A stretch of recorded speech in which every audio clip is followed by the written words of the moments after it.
Taninam jalanis irahin fajisa Dubay liminama malumay kinkisa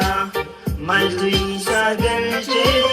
wan himvay ni khisa Anahati rakadu Tiyan abdisa Nabiyanda na dufutan Anin pedu borsa Nadisa nadisa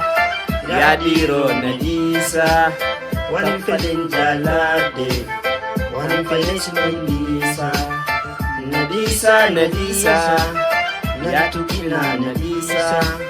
Tan falin jalade Tan falis nadisa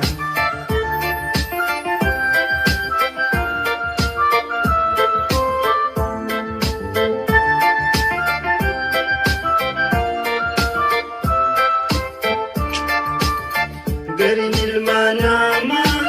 wali kabuchisa kan ilkensa aji himbe tangarasa namni wal jalatu gariti wal gorsa anis irran hafu ifhami sudisa anhatirakadu isiana isa yo jalala doktan Anin pedu gosa Nadisa nadisa Yadiro nadisa Wan padin jalade Tanpa des nandisa Nadisa nadisa Nantukina nadisa Tanpa din jalade Tanpa des nandisa Kona magedu hindu mula koisa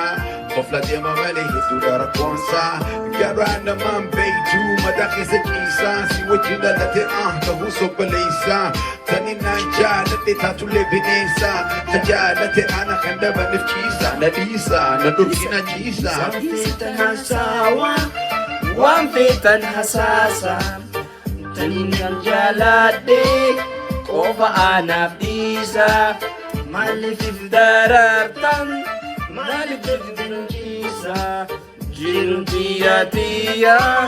Malmal kabdang khesa Ana tirakadu Tiya anak bisa Iyo jalala duftan Anin pelu gosa Nadisa nadisa Yadiro nadisa Wan falin jalade Wan falis nadisa Nadisa nadisa